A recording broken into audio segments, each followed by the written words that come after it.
નમસ્કાર, આપ જોઈ રહ્યા છો નેશન પ્લસ ન્યૂઝ. હું છું આપની સાથે હેતલ ભગત. સુરેન્દ્રનગરમાં આમ આદમી પાર્ટી દ્વારા ડેડિયાપાડાના ધારાસભ્ય ચૈતર વસાવાએ કલેક્ટરને આવેદનપત્ર આપ્યું છે. સુરેન્દ્રનગરમાં આમ આદમી પાર્ટી દ્વારા શાળાઓમાં જબરજસ્તીથી વાલીઓને અને વિદ્યાર્થીઓને ભાજપના સદસ્ય બનાવવાનું કામ બળજબરીપૂર્વક અણિન્દ્રા ગામ સ્કૂલ અને આઈપીએસ સ્કૂલમાં થઈ રહ્યું છે. તે બહાર પાડવામાં આવેલું છે. ભાજપ દ્વારા કેવી રીતે સરકારી અધિકારીઓનો ઉપયોગ સદસ્યતા અભિયાનમાં કરવામાં આવે છે અને કેવી રીતે આખી સરકારી સિસ્ટમને સદસ્યતા અભિયાન પાછળ ભાજપ દ્વારા લગાવવામાં આવે છે, ત્યારે કલેક્ટરને ડેડિયાપાડાના ધારાસભ્ય ચૈતર વસાવાએ રજૂઆત કરી હતી. ત્યારે પોલીસ દ્વારા ડેડિયાપાડાના ધારાસભ્ય ચૈતર વસાવા અને તેમના સમર્થકોને અટકાવવાની કોશિશ કરવામાં આવી હતી અને ઝપાઝપીના દ્રશ્યો સર્જ્યા હતા. તો આવનાર દિવસોમાં કલેક્ટર કચેરી બધા આપણે ભરી દઈશું અને ખૂબ મોટું આંદોલન અહીંયા થશે.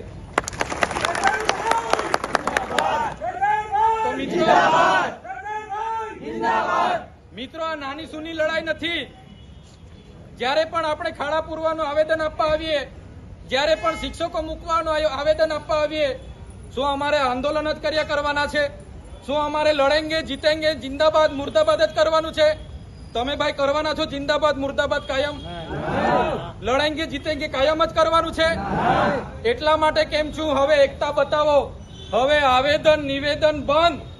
હવે લડેંગે જીતેંગે બંધ. હવે મુર્દાબાદ જિંદાબાદ બંધ. હવે જો આદિવાસીઓના અહીંયા હક અધિકાર છીનવા છે, એ તલાટી હોય કે કલેક્ટર શ્રી હોય, અમે છીનવી લઈશું એમની ખુરશી. તૈયાર છો ને બધા? એટલા માટે કેમ છું, આજે ભલે તમારી રજૂઆત હતી, અમે અહીંયા હાજર હતા એટલે આવી ગયા, પણ ક્યારે ચૈતર વસાવા ના પણ હોય, તમે બધા ચૈતર વસાવા છો. કોઈ પોલીસથી ડરવાની જરૂર નથી. પોલીસ આપણે એક દિવસે સીન સપાટાને લાઠીચાર્જની વાત કરશે, પણ આદિવાસી છે ને અંગ્રેજો સામે પણ ઝૂક્યા નથી ને ઝૂકીશું નહીં. એટલે જે તે લોકોની જે તે ફરજ હોય એ કરો. અમને પોલીસ જાણી જોઈને કેમ સંઘર્ષ કરવા ઉતરે છે? ભાઈ, તમે રોડના ખાડા પૂરી આપવાના છો? તમે અમારા વિસ્તારમાં માસ્તરિયા મૂકી આપવાના છો? તમે અમારા વિસ્તારમાં એક્સરે મશીનો નથી ચાલતા, ડોક્ટરો નથી મૂકી આપવાના છો? એટલા માટે જ કેમ છું, પોલીસ મિત્રોને પણ વિનંતી કરું છું. અમે ભણેલા ગણેલા લોકો છે, અમે કાયદો વ્યવસ્થા હાથમાં નથી લેવા માંગતા, પણ ખોટી રીતે અમારા કાર્યકરને ખોટી રીતે બિલકુલ તમે ચેન ચાડા નહીં કરશો. જે દિવસે ખોટી રીતે અમારો માણસ સાચો હશે અને કોઈ પોલીસ આવી રીતના ઉંગલી ચાલા કરશે, તે દિવસે અમે જરાય સાકી લેવાના નથી. પણ લડ્યા છે, ક્યારે ગુલામી અમે સ્વીકાર નથી કરી. કોઈના મગજમાં એવો ધુમાડો હોય તો કાઢી નાખજો. તમને અહીંયા આટલા બધા દારૂના બુટલેગરોના તમે પરમિશન આપ્યા છે, કેમ અટકાવતા નથી? નામો આપો. કાળીઓ, ભૂરીઓ, લાલીઓ, ભોલીઓ આપું કે નામો? બંધ કરી દેજો. 10 પેટીના 5 લાખ, 20 પેટીના 10 લાખ. હપ્તા તમારા કોણ કોણ લે છે બધી યાદી છે ભાઈ. સમજ પડે છે ને? આટલો બધો તમે અહીંયા ગરીબો મજૂરો પરથી દંડ ઉઘરાવો છો વગર જોઈતો, તો આ ખાડા પૈડા છે એના પર એફઆઈઆર કરો ને. લાયસન્સ નથી, આરસી નથી, વીમો નથી, એમ કરીને તમે દંડ 4-4 હજારના દંડ ફટકારો છો મજૂરિયાને. ખાડા પૈડા છે અધિકારી પર ને કોન્ટ્રાક્ટર પર કેમ એફઆઈઆર નથી કરતા ભાઈ? એ તમારા ફરજમાં નથી આવતું. બોલાવો તાત્કાલિક કલેક્ટરને. મજૂરોને ચોકડી પર રોકીને એટલે કલેક્ટર શ્રીને, ડીડીઓ શ્રીને અને નિયામક ડીઆરટી ને 5 તાલુકાના ટીડીઓને બોલાવો. ધારાસભ્ય સમેત બધી પ્રજા આવી છે, અમારે રજૂઆત કરવાની છે. અમારે કોઈ બીજી મગજમારી નથી. હું પોતે એકલો રજૂઆત કરવાવાળો માણસ છું, હું આગેવાન છું. આમના વતી હું રજૂઆત કરીશ, તમે બોલાવો. કઈ રીતના ભાઈ તમે ઓફિસ ખાલી કરીને નહીં જાઓ? અમારા વિસ્તારમાં શિક્ષકો મૂકી આપવાના છો તમે? અમારા વિસ્તારમાં જે આધાર કાર્ડના કેન્દ્રો નથી ચાલતા, રેશન કાર્ડના સર્વર નથી ચાલતું, આયુષ્માન કાર્ડ નથી ચાલતા, તમે અમને બનાવી આપવાના હોય તો બોલો. કેમ તમે વચ્ચે આવો છો ભાઈ? રસ્તાના ખાડા પૂરી આપવાના છો તમે? કેમ ભાઈ? પોલીસ અધિકારી કાયદો વ્યવસ્થા જાળવે ભાઈ, બરાબર છે. અમે તમારી આ વર્દીનો રિસ્પેક્ટ કરીએ છીએ, એનો મતલબ એવું નથી કે તમારાથી ડરીએ છીએ. તમે હોય કે અમારા જેવા ચૂંટાયેલા પ્રતિનિધિ હોય, પ્રજાના આપણે નોકર છે, એ બધાએ ભૂલવું નહીં જોઈએ. સાહેબગીરી બંધ કરી દેજો, બરાબર? નોકરું કરવું હોય તો હરકા કરો બધા. અમે પણ પ્રજાના નોકર છે, અમને પણ પ્રજાના ટેક્સથી પૈસા મળે છે ને. આ કલેક્ટર કચેરી કોઈના બાપની જાગીર નથી ભાઈ, આ પ્રજાની સેવા માટેની ઓફિસ છે. કેમ આવા દેવામાં નથી આવતા અમને? આટલો મોટો ભ્રષ્ટાચાર થયો છે, કઈ નિરાકરણ આવ્યું છે? અહીંયા ધરણા પર બેઠા હતા બોર્ડની નીચે, શું થયું? આટલી બધી નુકસાની થઈ છે ખેડૂતોની, કોણ સર્વે કરવા આવ્યું છે? કોઈ આવ્યું છે સર્વે કરવા? એટલે પોલીસ અધિકારીઓને મારી નમ્ર વિનંતી છે, અમે વેલ ગ્રેજ્યુએટ લોકો છે, અધિકારો માટે અમે લડીશું, બરાબર? અમે આ સીન સપાટાને લાકડી લાઠીચાર્જથી ડરવા વાળા લોકો નથી. અને તમે એ કરવા માંગતા હોય તો પણ અમે તૈયાર છે, ચાલો લડી લઈએ. જ્યાં સુધી અમે સંવાદમાં માનીએ છીએ તો સંવાદમાં રહો. જે દિવસે સંવિધાન અમે સાઈડ પર મૂકીશું, સંવાદ સાઈડ પર મૂકીશું, આરપારની લડાઈ થશે. આ તમને કહી દીધું. કોઈના મગજમાં બીજો ધુમાડો હોય ને, તમારો બધાનો પગાર સરકાર પ્રજાના ટેક્સથી આપે છે, કોઈના કમલમમાંથી પગાર નથી આવતો. કેમ ભાઈ સભ્ય નોંધણી અધિકારીઓ કરે છે? કોણે કીધું? કોઈ કયો પરિપત્ર છે? બતાવો અમને.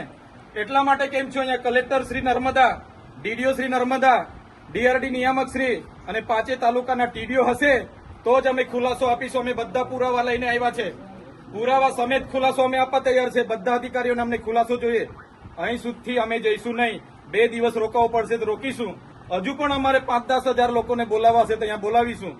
जो हमारा निराकरण नहीं आवશે અમે ખાધા પીધા વગર અહીંયા પડ્યા રહીશું. हमारा प्रोग्राम रहता है तो हमारे साथ ऐसे ही पुलिस हमने कचौती इतना आंदोलन किया, कभी भी सरकारी प्रॉपर्टी किसी की खानगी प्रॉपर्टी को हमको जरा भी नुकसान नहीं किया. आज भी जैसे आए पुलिस ने पूरा दरवाजा खींच लिया, हमको अंदर खींच के धक्का मुक्की करके. ये क्या होता है?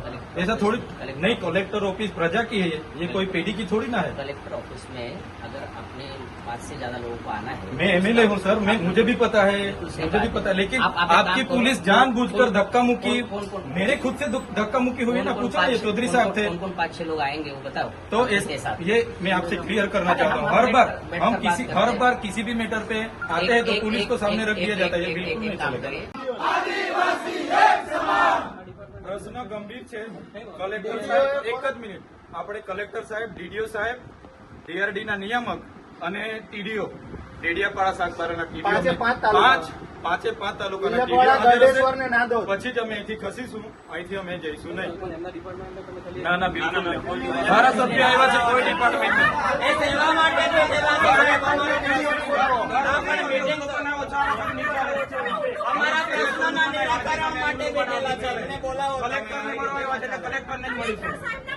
કલેક્ટર સાહેબને મળીશું. આ સરકારમાં તલાટીથી લઈને કલેક્ટર શ્રી સુધી અમારા જેવા ધારાસભ્ય પણ, સાંસદ હોય કે બીજા ચૂંટાયેલા પ્રતિનિધિ, બધા પ્રજાના નોકર છે. અમે પણ નોકર છે પ્રજાના ટેક્સના પૈસા અમને પણ પગાર મળે છે. એટલે કોઈ પણ અધિકારીએ પોતે માલિક છે એવું સમજવાનું નથી. આજે આ બધા માલિકો આવ્યા છે, જવાબ માંગે છે. કલેક્ટર, ડીડીઓ, નિયામક ડીઆરડીએના અને 5 તાલુકાના ટીડીઓને બોલાવો, પછી જ અમે અહીંથી ખસીશું.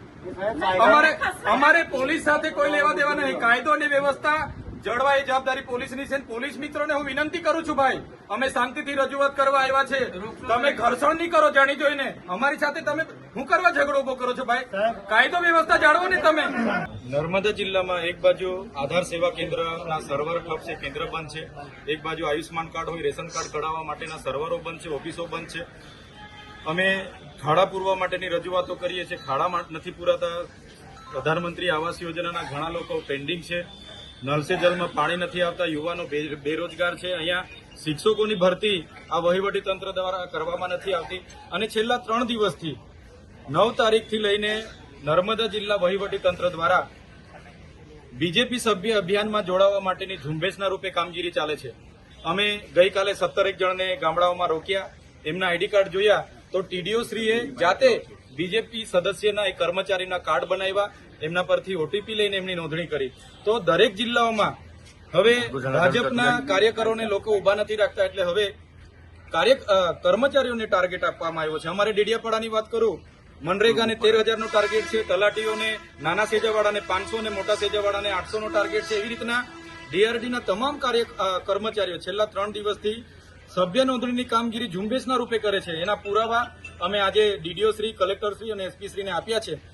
જો આ લોકો પર કાર્યવાહી નહીં કરવામાં આવશે તો આવનાર દિવસોમાં મોટું આંદોલન થશે. પ્રશ્ન અહીંયા એ ઉપસ્થિત થાય છે, શું નર્મદા જિલ્લા વહીવટી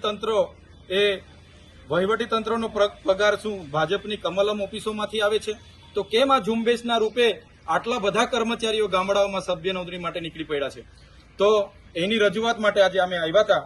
દિન 5માં જે પણ કર્મચારી ઉપર કાર્ડ બન્યા છે, જે પણ કર્મચારી આ ઝુંબેશ ચલાવી છે, એમને પર કાર્યવાહી કરવાની કલેક્ટર શ્રી અમને બાહેધરી આપી છે.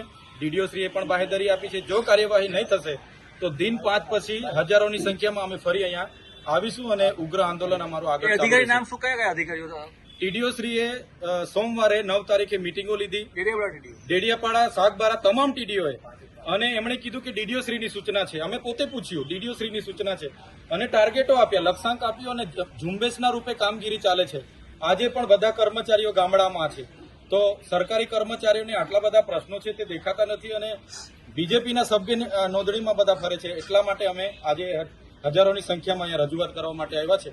જો આમને અટકાવવામાં નહીં આવે, એમના પર કાયદેસરની કાર્યવાહી કરવામાં નહીં આવશે, તો 5 દિવસ પછી ફરી અમારું મોટું આંદોલન અહીંયા થશે. કેવું પોલીસ સાથે શું કામ ઘર્ષણ કરવાનું? અમે અત્યાર સુધીના જેટલા પણ આંદોલનો કર્યા છે, એક પણ સરકારી કે ખાનગી મિલકતને રૂપિયાનું પણ અમે નુકસાન નથી કરતા. છતાંય અમે કેવડિયાની પરવાનગી માંગી, પરવાનગી પણ નથી આપવામાં આવતી. જ્યારે પણ પ્રોગ્રામો હોય અમને પરવાનગી જ નથી આપવામાં આવતી, અને અમે આવીએ એટલે પોલીસ જાણી જોઈને ધક્કા મૂકી અને જીભાજોડી કરવા ઉતરી પડે છે. તો અમારા નર્મદા જિલ્લાના પ્રશ્નો શું પોલીસ પૂરા કરવાની છે? પોલીસને અમે કીધું, તમે જે 2 નંબરના દંડ ઉઘરાવો છો મજૂરિયા લોકો પર, એ બંધ થવું જોઈએ. અગર નહીં થતું તો અમે આગળ જેટલા પણ એમણે બુટલેગરોને લાયસન્સો આપ્યા છે, બુટલેગરોને પરવાનગીઓ આપી છે, 10 પેટીના 5 લાખ, 20 પેટીના 10 લાખ, એ અમે ખુલ્લા પાડીશું. એ કાલીઓ હોય, ભૂરીઓ હોય, ભોલીઓ હોય કે લાલીઓ હોય, બધાના નામ આવનાર દિવસોમાં ખુલ્લા પાડીશું. તમે કહી રહ્યા છો કે નર્મદા જિલ્લામાં ખુલ્લેઆમ દારૂ વેચાય છે.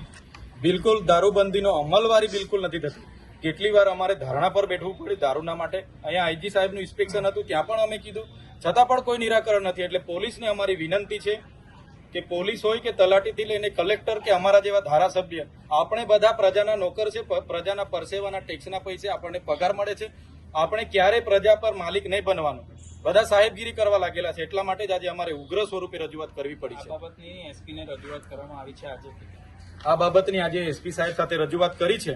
આવનાર દિવસોમાં કેટલાક ચેકપોસ્ટો આરટીઓ દ્વારા અને પોલીસ દ્વારા ઉભા કરવામાં આવ્યા છે, એની પણ અમે તપાસ કરીશું.